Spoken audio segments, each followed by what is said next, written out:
everyone.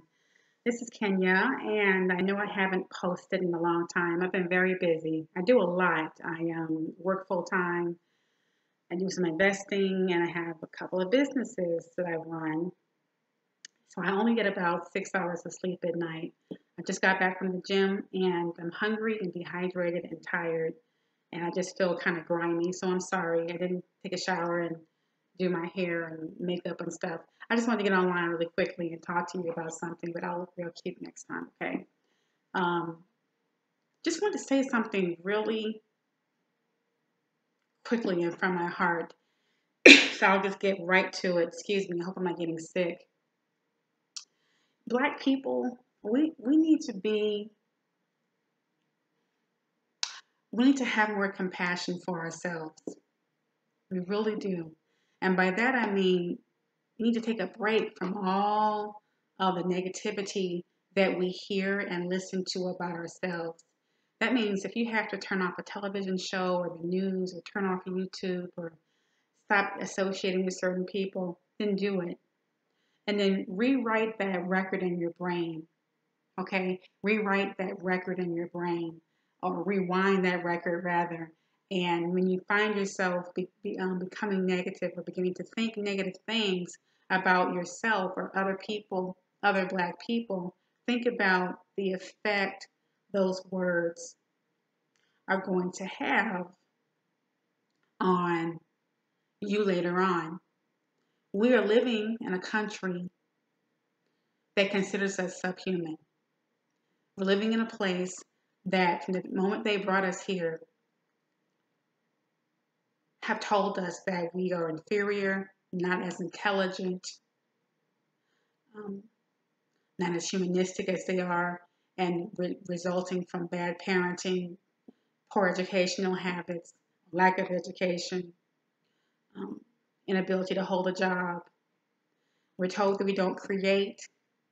We're told so many things. Then we go back and we repeat those things, and then we wonder why it's easy for police officers to point guns at children and women and men, kill them, and not be prosecuted or even indicted.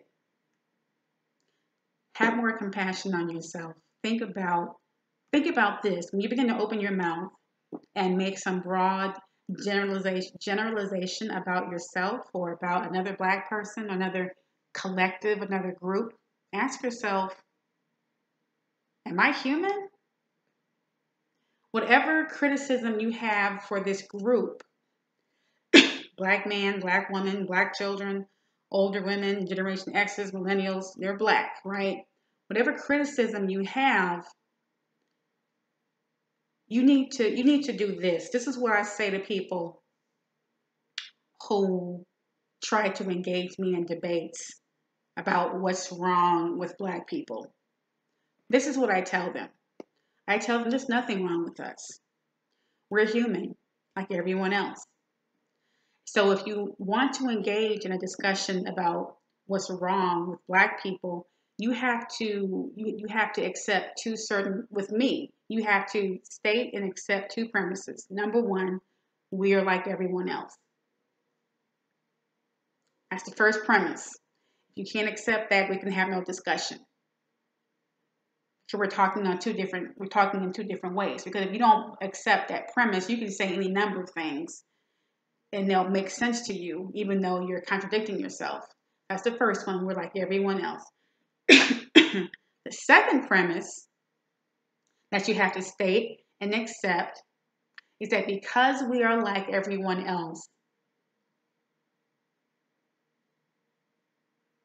there is nothing that we do or say and no behavior that we engage in that has not been done or said by any other group of people in the world. That's it.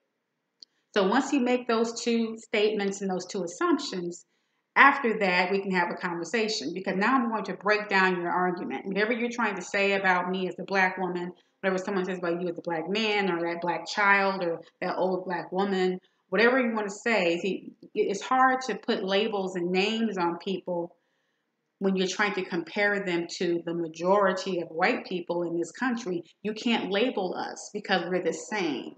We're just human beings engaging in behaviors. The problem is that we don't have very good PR. They do. We don't have good marketing. So we have forgotten how to turn that lens around to the people that are criticizing us.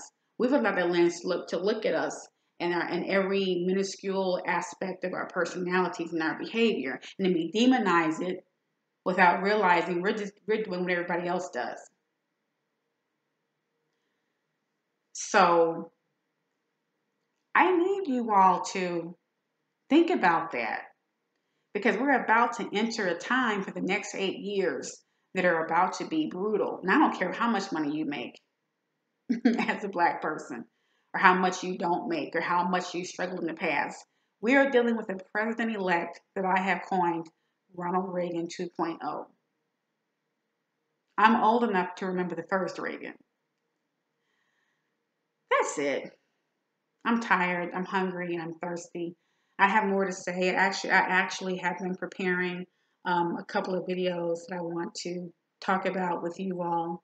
And I'm trying to prepare my receipts, as we say in YouTube world. So just want to say that. Be careful. Be kind to yourself. Bye. Hey, I'm back. I know I was supposed to leave, but I just thought about something, a couple of things I wanted to say. And my mind's racing now. I don't know what's going on. I guess all my endorphins are popping off from the exercise. I want to add to what I said about us being like everyone else. I sort of lied, not a big lie. Just I didn't. By that I mean I didn't say everything that I wanted to say about being like everyone else. We are like everyone else in that we're human and we respond to stimuli like everyone else in the world does. So whatever we're doing what a person would do in this situation. But when you apply it to African Americans, to Black people, however you want to call yourself, Aborigines, whatever, you know what I'm talking about. When you apply it to us, melanated people, I think you should look at, excuse me for coughing, I've been around 4 people this week who are sick, and I think I'm coming down with something. But I consider the state of Blackness in this country sort of like, you know, a period of time in this petri dish. Like we're all in a petri dish, Black people. And whatever behaviors any of us are exhibiting in this country are the result of what happens after three to 400 years after being pulled away from your homeland and taken away from your culture and taken away from your language and taken away from your family ties, bred, okay, like animals, forced to behave like plantation bucks, forced to behave like breeding machines, not allowed to receive appropriate education, robbed of your reparations. Whatever we are right now is the end result of how any group of people in the world would look. We are doing what any group of people would do after going through what we've gone through. So in that respect, we're not like everyone else. We're better. Because look at where we are considering all the things we've been through. So when I say have compassion on yourself, I'm saying have compassion on yourself for where you are right now. Now, once you do that, let's look at things that we need to do as a group, as a collective, to improve that condition individually and as a group. What does that take? What will that look like? That's what I mean. I'm going to save the rest for later because I really am hungry. And I need to eat something before I crash after that working out. That's all I wanted to say. Okay? All right, people. I'm out. More later. Bye.